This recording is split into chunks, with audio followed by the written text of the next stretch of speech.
Bonjour tout le monde. Je suis Valeria Lucarini, je suis psychiatre. Je fais mes études en Italie et j'ai déménagé en France à la fin de 2021 pour démarrer ma thèse des sciences que j'ai fait à l'université Paris-Cité. Et je suis sous la supervision du professeur Krebs et du coup à l'Institut de psychiatrie et neurosciences de Paris. Mais j'ai fait une thèse interdisciplinaire en codirection avec une professeure de phonétique, de linguistique de l'Université de Cologne en Allemagne. Et mon projet de thèse s'appelle les continuums autisme-schizophrénie, marqueurs acoustiques et turn-taking comme nouveau endophénotype. Alors, je cherche à avancer. OK. Est-ce que ça avance pour vous? Vous voyez? OK, génial. Alors, en gros, ça, c'est un peu un plan de la présentation que je vais faire aujourd'hui. Et comme je ne savais pas quelles étaient un peu vos connaissances par rapport aux études des linguistiques dans des domaines psychiatriques et en particulier en lien avec la psychose, j'ai pensé faire une introduction un peu sur ça, un peu détaillée.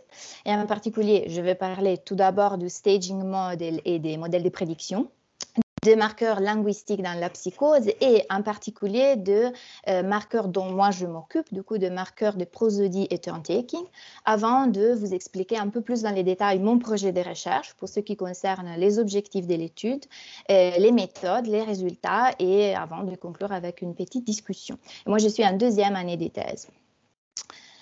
Ok, alors pour commencer un peu avec un peu d'introduction et pourquoi on s'intéresse au continuum autisme-schizophrénie. Alors, cette image est prise d'un très beau papier, pas si nouveau, de 2010. En gros, représente un modèle qui illustre l'ensemble très complexe des relations qu'il y a entre les génotypes et les phénotypes cliniques de certains syndromes cliniques majeurs.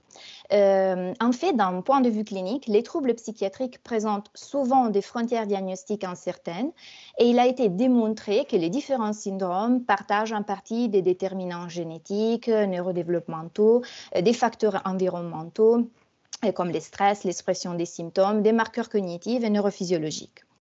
Du coup, il a été proposé d'ordonner certains syndromes cliniques longs un axe majeur unique avec un gradient de contribution neurodéveloppementale proportionnelle décroissante à la causalité et un gradient réciproque croissant de la proportion des perturbations affectives épisodiques. Du coup, selon ces modèles, qui est un modèle qui est un peu épousé par le professeur Krebs et son équipe, et selon ces modèles, on fait pas mal de recherches.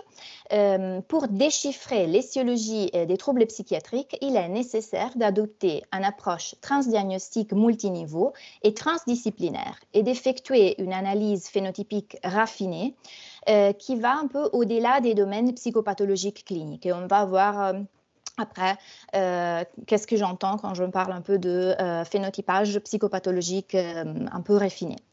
Et du coup, il y a des efforts qui nécessitent une grande intégration entre différentes modalités de recherche, comme la génétique, la psychopathologie, les neurosciences cognitives et aussi des connaissances de biologie des systèmes. Du coup, ma thèse est vraiment une thèse qui a une base très interdisciplinaire, en particulier entre psychiatrie, linguistique et un peu de neurosciences cognitives aussi. Alors ça, c'est une image très très connue de Fusar-Poli, qui est pris un peu d'un papier qui s'appelle The Psychosis at Risk State, a Comprehensive State of the Art Review. Et ça, parce que un autre point très, très fort, un autre sujet très, très important de la recherche qui est menée par l'équipe dirigée par le professeur Krebs, est qu'une question cruciale est de savoir comment prédire et prévenir l'évolution des troubles. Et du coup, les groupes dirigés par Mario Dill travaillent sur ces modèles depuis de nombreuses années, en particulier dans les domaines des psychoses émergentes, mais pas que, et des conditions de vulnérabilité à la psychose. Et ça, c'est les modèles qui décrivent un peu une transition entre les conditions de vulnérabilité à la psychose et les premiers épisodes psychotiques. Et ça, c'est les modèles qui ont été proposés en particulier par McGorry dans les années 90. Selon ces modèles, certaines personnes présentent un risque accru des psychoses et ces personnes sont maintenant identifiées avec des échelles cliniques, du coup avec des entretiens en gros, dans des centres spécialisés comme les CEJAD à l'hôpital Sainte-Anne. Quel est le problème? Le problème est que seulement un quart, voire un tiers de ces sujets considérés à haut risque de psychose, après, développeront une psychose. Et en plus, étant donné la corrélation négative entre la durée de la psychose non traitée et les pronostics, est cruciale en diagnostic précoce. Du coup, il y a plusieurs marqueurs qui sont étudiés pour définir leur rôle comme marqueurs possibles de transition psychotique. Et ça sert vraiment à affiner nos capacités de prédiction. Et dans l'équipe de Mario Dill, il y a plusieurs marqueurs qui sont étudiés. En particulier des marqueurs environnementaux comme des marqueurs de stress, des marqueurs de développement neurosensoriel comme les signes neurologiques précoces.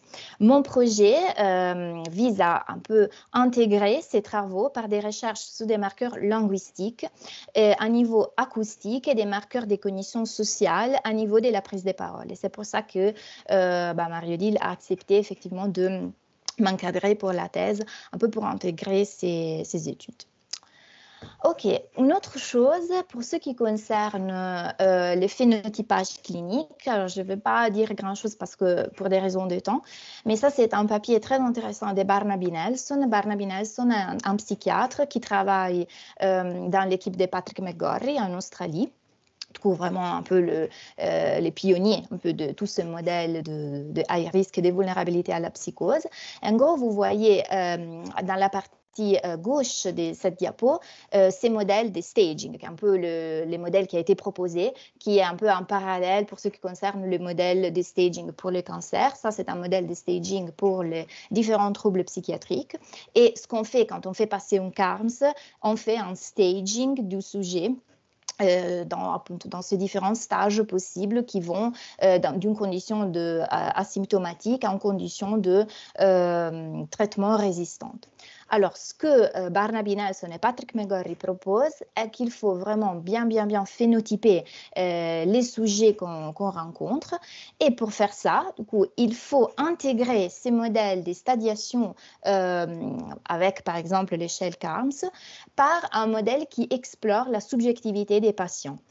Alors, je répète, c'est un sujet très vaste, je ne vais pas rentrer dans les détails, mais en gros, ces modèles que vous voyez ici à la partie droite intègrent l'évaluation qu'on fait avec, par exemple, l'échelle CARMS, du coup, les évaluations des stadiations qu'on fait dans les centres comme les CEJAD, avec une évaluation des expériences subjectives des patients dans différents types de dimensions, comme les dimensions de la corporalité, du rencontre avec l'autre, de la temporalité. Et ça, c'est quelque chose que j'ai aussi intégré dans mon projet et je vais vous en parler après un peu plus dans les détails.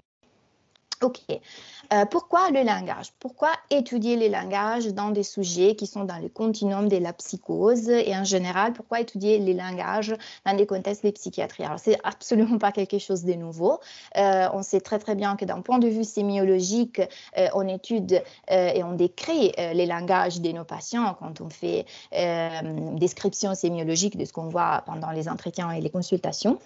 Et en effet, et dans la tradition française avec Chasselin, Segla, et dans la tradition italienne, naturellement, moi je mets aussi des Italiens, Morselli, Sergio Piro, et dans la tradition de langue allemande avec Emil Krepp et Linnea Eugen-Bleuler, l'importance d'évaluer les langages dans la psychose a toujours été soulignée. Par exemple, pour Eugen-Bleuler, qui est celui qui a décrit la schizophrénie, le premier, qui a inventé les termes schizophrénie. Et la Spaltung, qui était une dissociation de la pensée avec des répercussions sur les langages, étaient les symptômes les plus importants. Mais en tant que psychiatre, traditionnellement, on fait quoi pour évaluer les langages? Ici, on a des possibles symptômes que vous connaissez très bien et que vous avez l'habitude de décrire dans votre pratique clinique, comme la pensée illogique, l'incohérence, la présence des néologismes, la persévération, la tangentialité, par exemple. Du coup, ce qu'on fait normalement, on fait passer des entretiens et nous, en tant que psychiatres, on décrit ces phénomènes et il y a des échelles aussi qui peuvent nous aider à faire ça. Ici, j'ai mis 3 échelles, pas seulement pour la schizophrénie, mais aussi qu'on peut utiliser de façon transdiagnostique. Et ils sont très intéressants parce que les échelles viennent avec les manuels. Et si vous êtes intéressé, je peux aussi partager avec vous ces manuels. Du coup, on fait un entretien et on évalue qu'il y a par exemple la tangentialité. On peut donner un scoring à chaque item en suivant un peu les indications de ces modèles et de ces manuels. Mais le langage n'est pas étudié que par les psychiatres et les psychologues. Il y a un domaine, une discipline qui est la linguistique, qui est l'étude scientifique du langage. Et du coup, il y a aussi des linguistes qui se sont occupés d'étudier les langages des patients avec différents types de troubles psychiques.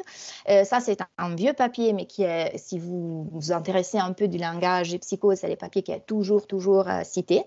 Et, parce que c'est un papier d'un linguiste qui s'appelle Michael Covington, qui a publié énormément de papiers sur l'analyse du langage, surtout dans la schizophrénie. Et ces papiers sont intéressants parce qu'il fait une description des anomalies, des caractéristiques possibles du langage des patients avec schizophrénie, mais en faisant une systématisation selon les différents domaines de la linguistique. Et après, il a, dans les papiers, c'est vraiment organisé comme ça et vous pouvez voir différents exemples des altérations qui peuvent avoir, par exemple, les patients au niveau de la phonétique ou de la sémantique. Tout ça pour dire que jusqu'ici, qu'est-ce qu'on faisait? On faisait des entretiens et on faisait après des évaluations, soit psychologiques, psychiatriques, soit linguistiques, mais des évaluations subjectives. Du coup, c'était l'évaluateur qui évaluait la présence de ces symptômes, mais c'était quelque chose de pas très précis. Alors que dans les dernières années, il y a eu un développement énorme des approches computationnelles, linguistiques. Probablement, vous connaissez un peu quelque chose, quelques modèles linguistiques computationnels. Ça, c'est un papier. J'ai mis un peu toutes les références en note à droite. C'est un papier très intéressant qui fait une révision systématique de la littérature pour ce qui concerne l'utilisation des approches computationnelles pour étudier les langages des patients avec psychose. Pas que schizophrénie, c'est vraiment psychose en sens large et aussi conditions de vulnérabilité à la psychose. Et par exemple, on peut voir, il y a énormément de tableaux. Moi, j'ai mis seulement une partie d'un tableau. On peut voir que pour étudier les déraillements, on peut utiliser des modèles comme des vector-based models. Et ça a été utilisé aussi dans des sujets avec une vulnérabilité à la psychose. Et en 2015 est sorti un papier qui est très connu de Cyril Corcoran, qui en gros dit que des anomalies à niveau sémantique et syntaxique qui sont détectées avec ces modèles computationnels d'analyse sémantique peuvent prédire une transition psychotique dans des sujets qui sont considérés à risque de psychose. Et après, il y a eu beaucoup de papiers qui ont un peu cherché d'évaluer ces phénomènes. Et si, par exemple, je n'ai pas compris, je pense qu'il n'y a pas quelqu'un de l'équipe de Brest, mais l'équipe de Brest a lancé effectivement une étude qui veut utiliser un peu ces modèles-là pour prédire la transition psychotique dans des sujets à risque de psychose, mais qui parlent le français. Parce que l'étude avait été menée sur des patients qui parlaient anglais. OK. Alors, pourquoi étudier prosodie et turn-taking dans ces groupes de sujets, dans ces groupes de patients? Parce qu'il y a du coup des données sur la sémantique, la syntaxe, il y a un peu moins de données pour ce qui concerne la partie acoustique du langage. À mon avis, étudier la partie acoustique du langage est très intéressant d'un point de vue clinique, aussi parce que c'est quelque chose de simple à recueillir. On n'a pas besoin d'avoir des transcriptions. Par exemple, si on veut analyser la sémantique, qui est vraiment le contenu de ce qu'on dit, il faut faire un entretien avec les patients. Après, il faut quelqu'un qui fait une transcription, parce que la transcription automatisée ne marche pas très bien pour faire ce type de travail. Du coup, c'est un travail très long. Et en plus, pour faire ces analyses linguistiques, il faut vraiment une expertise et des connaissances un peu poussées. Alors que pour analyser la partie acoustique du langage, c'est beaucoup plus simple à recueillir. On n'a pas besoin d'avoir une transcription. Et si on arrive à avoir des méthodes qui sont plus ou moins automatisées, c'est quelque chose qu'on pourra vraiment commencer à utiliser aussi dans la pratique clinique. Ça, c'est un peu le rêve, le but. Alors, qu'est-ce que c'est la prosodie? Ça peut être défini un peu comme la mélodie du langage, quelque chose d'essentiel à la communication. Et il y a en gros 3 caractéristiques prosodiques principales. Il y a énormément des variables prosodiques, mais il y en a 3 qui sont considérées un peu les plus importantes et qui sont la fréquence fondamentale, ou F0, qui reflète la périodicité du signal vocal et qui est régulée par la vibration de cordes vocales.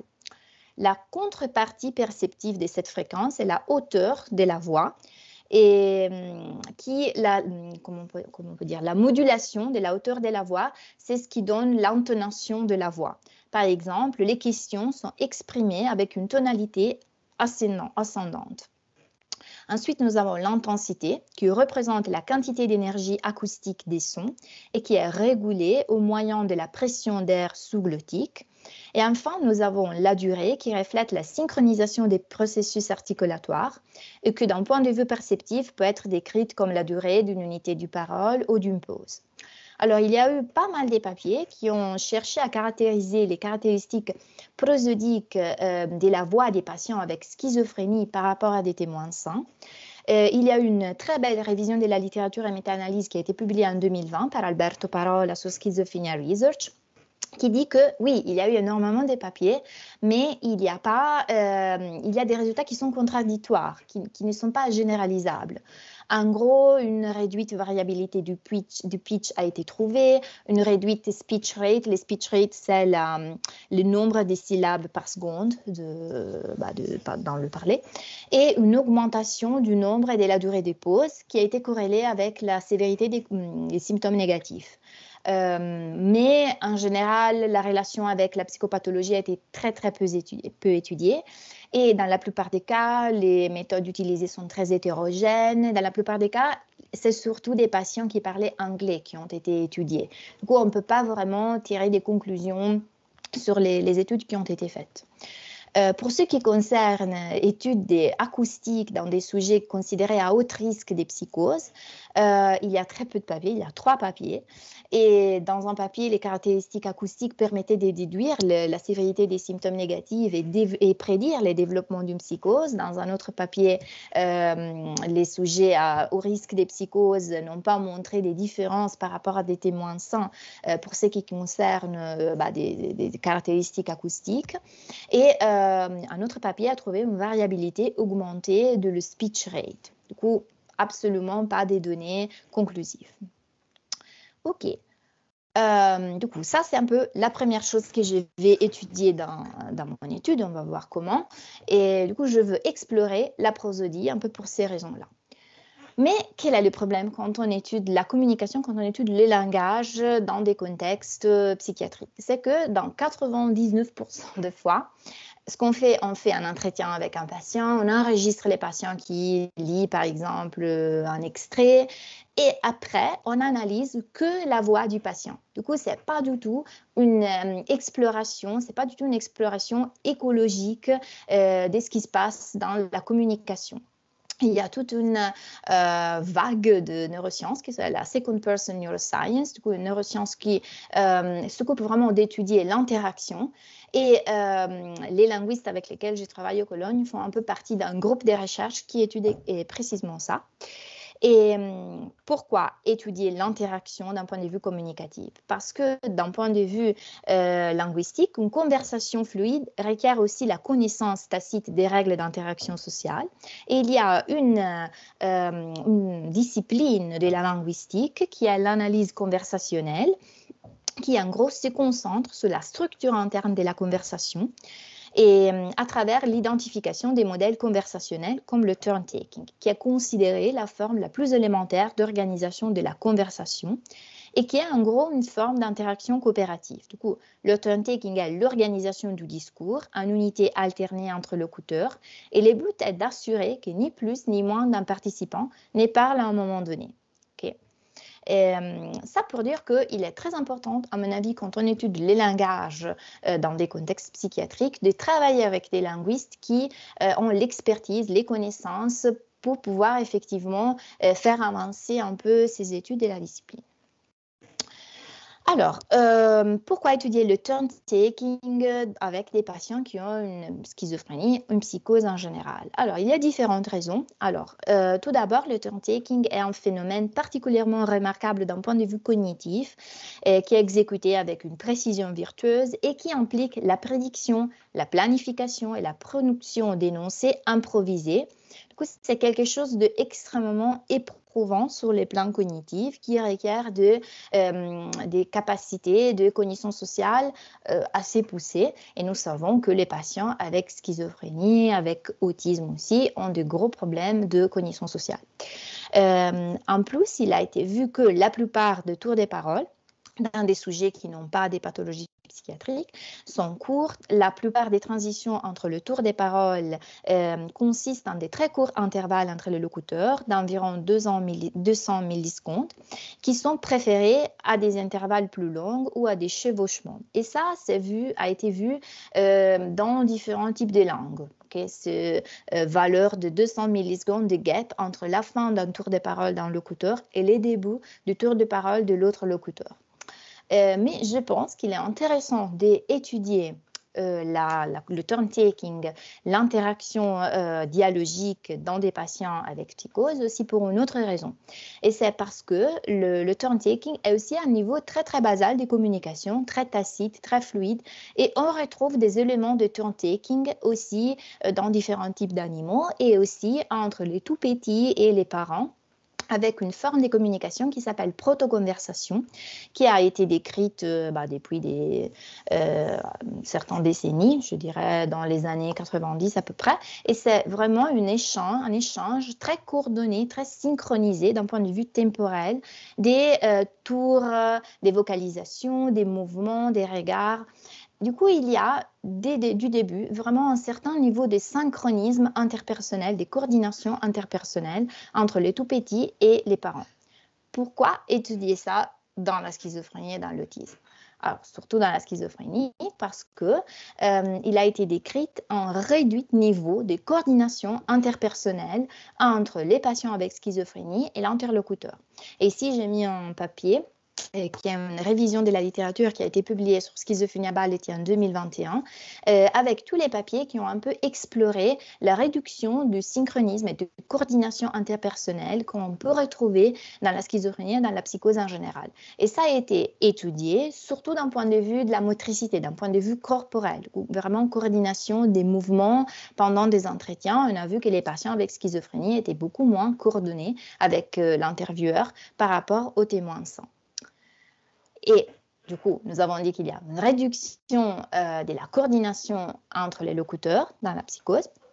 Et nous avons vu que étudier le turn-taking d'un point de vue de la communication linguistique pourrait être le moyen pour explorer la coordination interpersonnelle d'un point de vue de la communication vocale, d'un point de vue vraiment dialogique. Mais ça a été très peu fait dans la littérature. Vraiment, j'ai dit que dans la plupart des cas, on se concentre que sur les patients et absolument pas l'interaction. Alors qu'à mon avis, il est très, très intéressant d'étudier aussi l'interaction. Et sur la schizophrénie, il y a eu 2 papiers qui ont été publiés et qui ont exploré et commencé à explorer un peu l'interaction, mais d'un point de vue objectif, computationnel, quantifiable. Et cette image est prise d'un papier que j'ai publié en 2021. Et ça, c'était mon mémoire de fin d'internat où j'avais exploré les comportements conversationnels des 35 patients avec schizophrénie qui parlaient italien. Et c'était ce que j'ai fait pendant un stage que j'ai fait précisément à Cologne en travaillant avec les linguistes. Mais c'était vraiment des données très préliminaires. Je n'avais pas un groupe de contrôle de témoins sans. C'était quelque chose que j'avais écrit avant de connaître les linguistes. C'était un protocole que j'avais écrit avant. Et en plus, j'avais des enregistrements de très mauvaise qualité. Et après, je vais vous expliquer pourquoi. Ce que j'avais fait, j'avais simplement étudié la relation entre certaines variables de turn-taking et la sévérité de la symptomatologie. Et j'avais trouvé une corrélation entre le silence mutuel et la sévérité des symptômes négatifs, ce qui est assez intuitif. Dans la littérature, il y a eu 2 papiers qui ont exploré le turn-taking dans des sujets à haut risque de psychose, mais vraiment des papiers 1 et 1 lettre, où on explore seulement une variable de turn-taking. Il y a quand même des échantillons qui sont très, très petits. Et ce qui a été trouvé une corrélation entre la quantité et la durée des pauses et la sévérité des symptômes, dans un cas négatif et dans un cas positif. Mais il n'y avait pas une comparaison entre sujets à risque de psychose et témoins sains, où il n'y avait pas l'étude du possible rôle de ces éléments comme marqueurs des prédictions de la psychose. Ok, du coup, un peu avec tous ces éléments en tête, on a écrit le projet de recherche de ma thèse. Et les objectifs de ces projets de recherche sont en gros ces 4. Tout d'abord, nous nous demandons si dans les continuums de la psychose, il y a des profils acoustiques et des prises de parole de turn-taking différents par rapport à ce qu'il y a avec les témoins sans. Secondairement, nous nous demandons si les patients avec schizophrénie ou dans le continuum de la psychose et des patients avec un trouble du spectre de l'autisme ont des profils acoustiques et des turn-taking similaires. Alors ici, dans l'intro, je n'avais absolument pas le temps de rentrer un peu plus dans les détails, mais vraiment, nous nous intéressons beaucoup au continuum entre autisme et schizophrénie parce qu'on a vu qu'il y a énormément d'éléments de chevauchement d'un point de vue génétique, d'un point de vue clinique, d'un point de vue neuroanatomique et des cognitions sociales. Et c'est pour ça que nous sommes très, très intéressés parce que aussi des anomalies d'un point de vue de la communication ont été considérées comme très importantes et pour les patients avec un trouble du spectre de l'autisme et pour les patients avec schizophrénie. Une autre question que nous avons est si les résultats sont généralisables d'une langue à l'autre. Parce que dans la plupart des cas, dans les papiers, il y a des patients qui parlent anglais et il n'y a pas de comparaison de ces éléments prosodiques ou de turn-taking entre des sujets qui parlent de langues différentes. Et ça, c'est très important pour voir si effectivement ces résultats sont généralisables ou pas. Une autre chose très importante à notre avis est analyser la spécificité de ces éléments parce que dans les études, il y a normalement les patients avec schizophrénie qui sont comparés à des témoins sains. Normalement, il y a des différences entre ces deux groupes, mais il n'y a pas une comparaison, par exemple, entre des patients avec schizophrénie et des patients avec dépression, avec troubles bipolaires. Du coup, il est important pour définir la spécificité de ces éléments, de faire aussi des comparaisons cliniques. Ok, alors ça c'est un peu le design de mon étude. On va faire les recrutements dans 2 sites au CEJA, à l'hôpital Sainte-Anne. On va recruter 5 groupes différents parce qu'on a des sujets, des témoins sains, ou 21 sujets sains, 21 sujets à haut risque de psychose, 21 sujets avec un premier épisode psychotique, 21 sujets avec schizophrénie, 21 avec un trouble du spectre de l'autisme. En Italie, le recrutement est fini. J'avais écrit le protocole avant de déménager. Et en particulier, le protocole s'est fait à l'unité de psychiatrie de l'hôpital de Parme, c'est où j'ai fait l'internat et où j'ai travaillé comme psychiatre après l'internat avant de déménager. Et en Italie, vous devez considérer que Parme est une très petite ville avec un très petit hôpital, une petite université. Et on avait la possibilité que d'inclure des sujets avec schizophrénie et des témoins sains.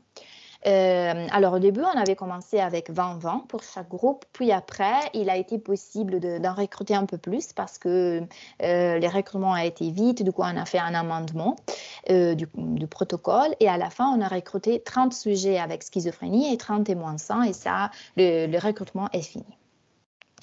Ok. Toujours comme méthodologie, qu'est-ce qu'on fait en plus? On fait énormément d'évaluations. Encore une fois, on fait toutes ces évaluations ici à Paris, alors qu'en Italie, on n'a pu faire que les évaluations psychopathologiques. Évaluations psychopathologiques, on fait avec différentes échelles, la CAMS, la PANS, la BPRS, la MEADRS, la SOFAS. On fait une évaluation clinique de Neurological Soft Science, des mouvements, comment on dit ça, Abnormal Involuntary Movements, ou des mouvements involontaires. On fait un bilan biologique, un EEG, une IRM, un bilan neuropsychologique et en plus, on a rajouté une évaluation très détaillée de la subjectivité qu'on fait avec différentes échelles. Je ne peux pas rentrer dans les détails de ces échelles, mais on fait passer la ISE, qui est une échelle qui explore l'expérience, les anomalies de l'expérience subjective du soi. C'est une échelle danoise qui a été validée et traduite aussi en français. Il y a d'autres trainings, si vous êtes intéressé, on peut en parler une autre fois. Et d'autres échelles, toujours un peu, qui explorent la subjectivité du patient. Ok, alors comment faire les enregistrements? J'ai dit que quand j'ai fait mon stage à Cologne, j'étais arrivée avec des enregistrements que j'avais fait avec un enregistreur que j'ai mis sur le table quand je faisais l'entretien. Mais après, les linguistes m'ont dit non, absolument, ces enregistrements sont de très mauvaise qualité. Et nous avons beaucoup travaillé vraiment sur la méthodologie. Et la façon la meilleure pour faire un enregistrement qui après permet de faire une analyse acoustique est d'utiliser 2 microphones, un pour chaque locuteur, qui sont connectés à un enregistreur portable qu'on peut vraiment déplacer n'importe où. OK, pourquoi faire ça? Ça, c'est le logiciel qu'on utilise pour analyser d'un point de vue acoustique les enregistrements qu'on obtient. Le logiciel s'appelle Praat, ça c'est l'interface du programme. Et vous voyez à gauche ce qu'on obtient quand on a un enregistreur simple et on n'utilise pas des microphones. Okay? Vous voyez dans la partie en haut, il y a l'onde sonore et dans la partie en bas, il y a les spectrogrammes avec les différentes fréquences. Par exemple, en bleu, la fréquence fondamentale, que nous avons dit à la vibration des cordes vocales. Et nous avons vu que, nous voyons ici dans l'image déjà que les deux voix sont mélangées. Du coup, il est impossible de faire une analyse précise, ou il est quand même très très difficile de faire une analyse des éléments acoustiques de la voix. Quand on utilise deux microphones, on peut séparer très bien les deux locuteurs et on voit ça dans la partie à droite de la diapo. Et du coup, les analyses acoustiques qu'on obtient sont beaucoup plus précises. Voilà. Et ici, on parle vraiment des éléments qui ont une précision des millisecondes. Du coup, il est très, très important de bien analyser d'un point de vue qualitatif nos enregistrements. Qu'est-ce qu'on fait? Alors, dans ma thèse, on est aussi un peu dans la modélisation. Et du coup, on a développé un peu cette flowchart pour faire l'analyse linguistique des enregistrements qu'on obtient. Alors, tout d'abord, on fait un entretien semi-structuré avec les patients et un entretien qui dure à peu près 15-20 minutes où on pose des questions un peu en général sur leur passion, sur les hobbies. Et l'idée est vraiment d'avoir un échange le plus possible libre et spontané. On ne veut pas aborder des sujets liés à la clinique, par exemple, sauf si les patients lui-même veulent parler de ça. Et on ne demande pas de lire quelque chose. On cherche vraiment d'avoir un échange spontané entre les deux. Après, on obtient des fichiers WAVE qui sont analysés avec ces logiciels Praat, qui est un logiciel assez vieux, mais qui est continuellement mis à jour et qui est quand même un peu le gold standard de l'analyse prosodique qu'utilisent les linguistes. Praat a aussi toute une partie des coding et on peut utiliser des scripts qui sont déjà créés par d'autres linguistes, mais on peut aussi créer des nouveaux scripts pour extraire les données auxquelles on est intéressé. Et vous voyez le point 3, on extrait tout d'abord les données acoustiques en utilisant un modèle qui s'appelle Prosogram, qui est un modèle qui a été réalisé par un linguiste, je crois, hollandais, qui s'appelle Piet Mertens. Mais en plus, nous avons une version modifiée des prosogrammes qui a été développée par un linguiste ici de l'Université Paris-Cité, avec lequel je collabore aussi pour ma thèse.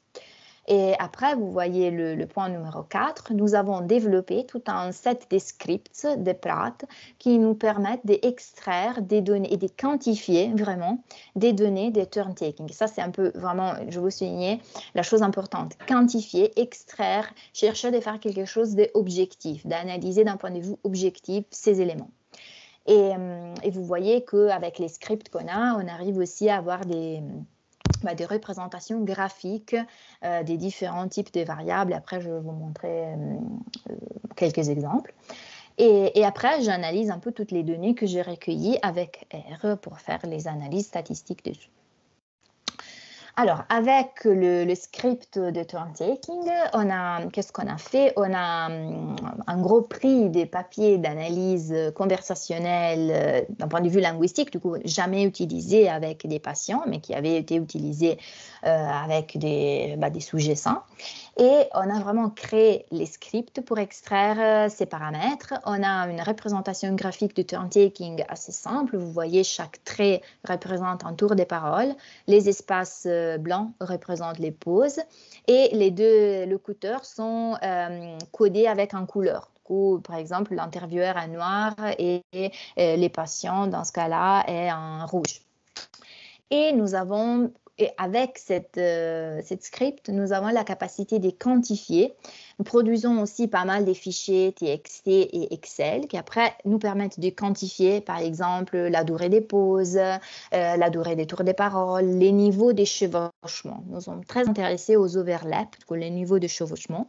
Et nous avons aussi développé une méthode pour quantifier différents types de overlap. Alors, je ne veux pas rentrer dans les détails, mais vous voyez ici dans la partie à droite de la slide qu'il y a différents types d'overlap qui sont décrits par les linguistes et nous arrivons à quantifier ça avec un clic-clic. En gros, nous donnons nos fichiers Wave à Pratt, nous donnons aussi notre script et nous sommes capables de quantifier ces variables-là.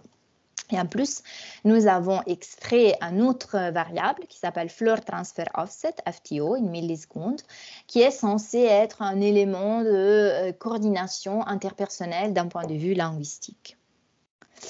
OK, qu'est-ce qu'on va extraire d'un point de vue de turn taking? Ici, j'ai listé un peu toutes les différentes variables avec les formulas.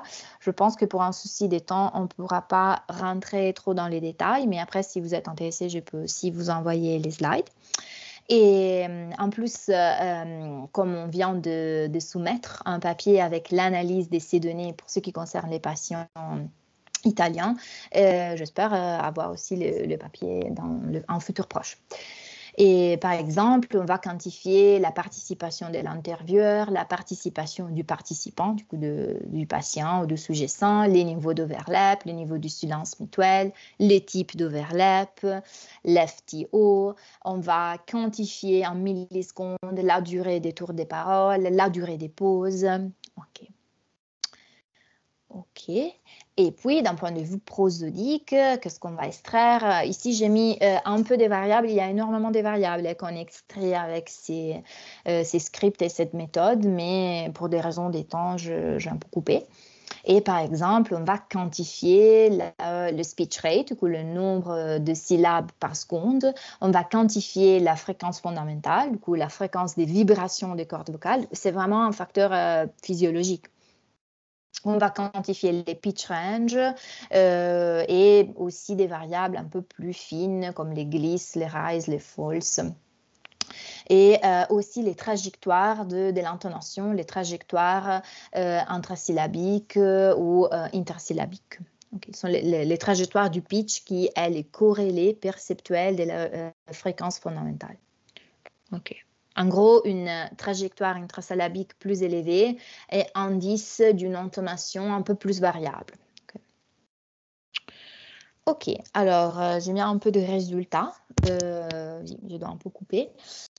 Du coup, pour le moment, on a fini le recrutement en Italie. Je dis qu'en Italie, on a réussi à avoir à la fin 30 sujets avec schizophrénie et 30 témoins sans. Et le recrutement en France est en cours parce qu'on a eu énormément de problèmes avec l'approbation du CPP, du protocole. Du coup, on a pu démarrer un peu tard les recrutements dans l'étude. Voilà. Pour ce qui concerne l'Italie, du coup, le recrutement est fini. Comme critère d'exclusion, un peu pour tous, il y a une phase aiguë de maladie, un trouble cognitif, une pathologie neurologique ou médicale sévère, un trouble d'utilisation des substances, un épisode dépressif, un risque suicidaire, et pour les témoins sains, une histoire personnelle des troubles psychiques. Ici, on a les caractéristiques démographiques, socio-démographiques de l'échantillon. Alors, vous voyez que ici, il y a une différence pour ce qui concerne le niveau d'éducation qui est beaucoup supérieur pour les témoins sains par rapport aux patients avec schizophrénie. Et ça, c'est un peu toujours le problème parce que quand on cherche les témoins sains, on sait très très bien qu'on devrait un peu le chercher dans la communauté, mais il est difficile. Et souvent, du coup, on recrute des étudiants ou quand même des personnes qui sont connues par les étudiants, les internes, et qui ont normalement un niveau d'éducation un peu supérieur par rapport à ce qu'on trouve dans les patients. En plus, il y a des différences pour ce qui concerne l'état civil, la condition de travail, la condition de vie. OK. Et Ariel, tu m'as dit à quelle heure je dois finir, hein? Je pensais à 14 heures, mais bon. Dans 5 minutes. Dans 5 minutes? OK, alors j'enchaîne un peu.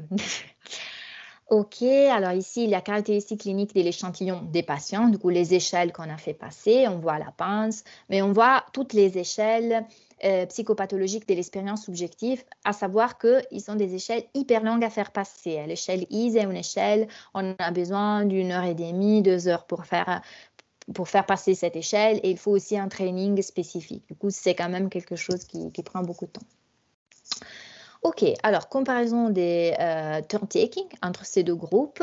Alors je vous montre l'image, comme ça c'est plus facile. On a trouvé des différences significatives dans presque toutes les variables qu'on a extraites, mais aussi on a trouvé que dans le groupe des sujets, des patients avec schizophrénie, qui ici sont colorés en rose, en fuchsia, il y a une variabilité majeure. Et par exemple, on a vu que l'intervieweur doit participer de plus, les participants participent un peu moins quand il a une schizophrénie par rapport au témoin sain. Vous voyez ici, il y a la comparaison des différents types de variables. L'overlap est beaucoup plus élevé dans le groupe schizophrénie par rapport au témoin sain. Ça n'avait jamais été démontré. Et les niveaux de silence mutuel est plus élevé dans la schizophrénie. Les types d'overlap, je ne rentre pas dans les détails, changent dans le sens qu'il y a plus de between overlap dans le groupe schizophrénie par rapport aux témoins sains. En plus, on a vu que pour ce qui concerne les silences mutuels, dans le même groupe des patients, d'un point de vue très exploratoire, parce qu'on a un échantillon petit, les patients qui avaient un emploi avaient un niveau de silence mutuel, c'est-à-dire quand l'intervieweur, le psychiatre et le patient lui-même ne parlent pas, un peu réduite par rapport aux patients qui, par contre, ne travaillaient pas. OK. En plus, on a étudié quelle était la corrélation entre ces variables et la psychopathologie. Alors ça, c'est une matrice des corrélations. Et vous voyez, il y a en gros en bleu les corrélations négatives, en rose les corrélations positives. Et moi, je colorais que les corrélations qui étaient significatives. Et en gros, ce qu'on a trouvé, c'est une corrélation entre surtout le silence mutuel. Alors, c'est où? Ici. Les silences mutuels et alors, ici, et la panse totale et la panse négative, mais aussi par exemple entre l'overlap qu'on voit ici et la panse totale et la panse générale. Il faut dire qu'après une corrélation pour corrélation multiple, une correction pour corrélation multiple, c'était seulement la corrélation entre panse négative et silence mutuel qui résistait. Voilà. Par contre, j'ai rien trouvé ici, vous voyez. J'ai pas trouvé des corrélations entre les variables de turn-taking et toutes les échelles sur l'expérience subjective que j'ai fait. J'étais très déçue parce que c'était quelque chose que je m'attendais par contre. Comparaison de la prosodie entre les deux groupes, toujours dans l'échantillon italien. Encore, on trouve des différences des speech rates, c'est-à-dire le nombre de syllabes par seconde qui est réduite dans la schizophrénie par rapport au témoin sain, on le voit ici, significatif. Et par contre, je n'ai pas trouvé des différences pour ce qui concerne F0, les ranges des pitch, et c'était ce que je m'entendais, et selon la littérature existante, et du coup, on était un peu déçus, mais en tout cas, c'est vraiment le premier étude qui compare des patients avec schizophrénie et des témoins sains qui parlent italien pour ce qui concerne les éléments acoustiques. On n'a pas vraiment des données de littérature qui nous permettent de tirer des conclusions sur ça. Qu'est-ce qu'il y a ici encore? Alors, il y a des différences aussi pour ce qui concerne les glisse et les false, dans le sens que dans notre échantillon, les patients avec schizophrénie avaient une intonation beaucoup plus variable par rapport aux témoins sains. Ça aussi, c'était pas du tout attendu.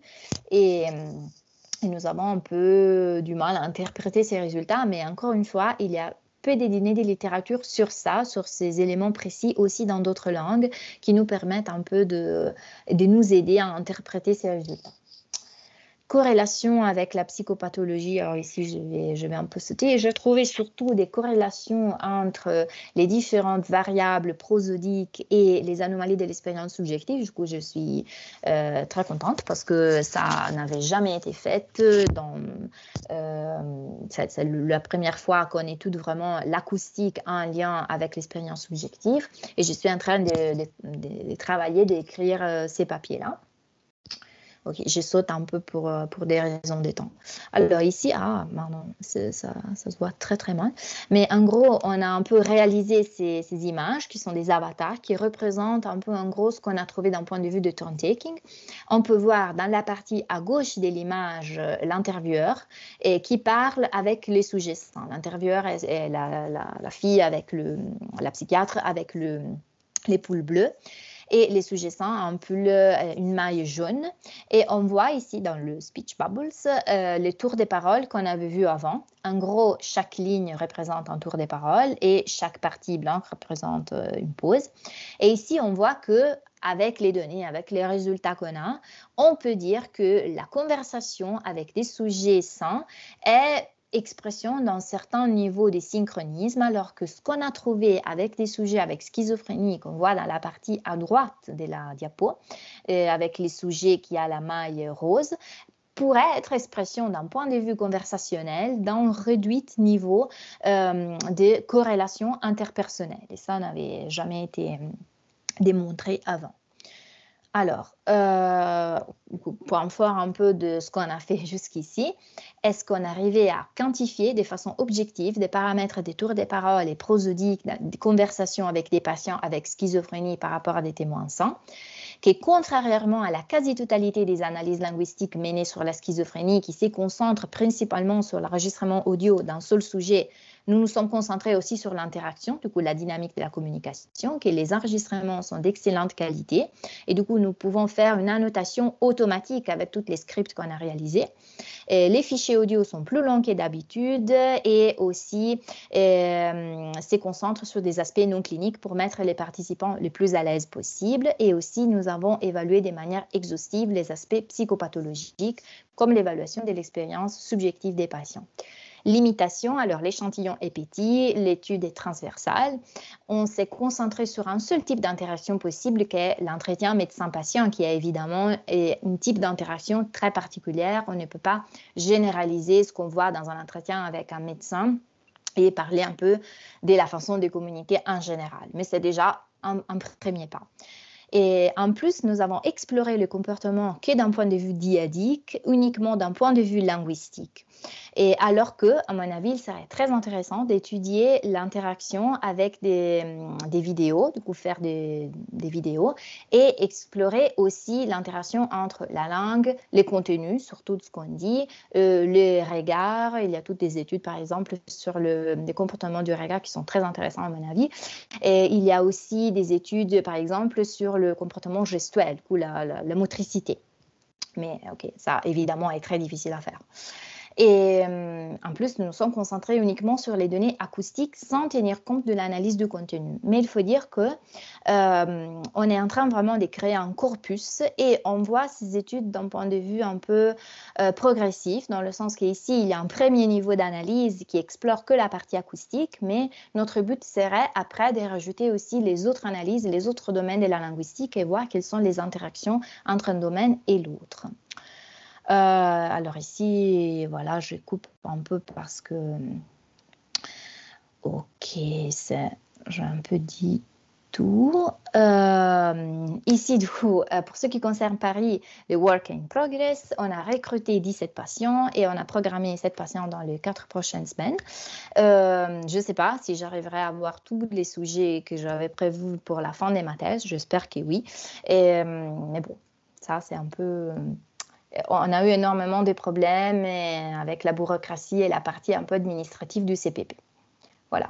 Ici, il y a un peu toutes les personnes que je remercie à l'Université de Parme, à l'Université de Cologne, aussi au CHU de Brest, parce que je collabore avec les collègues, et toutes les teams et toute l'équipe, et cliniques et des recherches coordonnées par le professeur Kalps.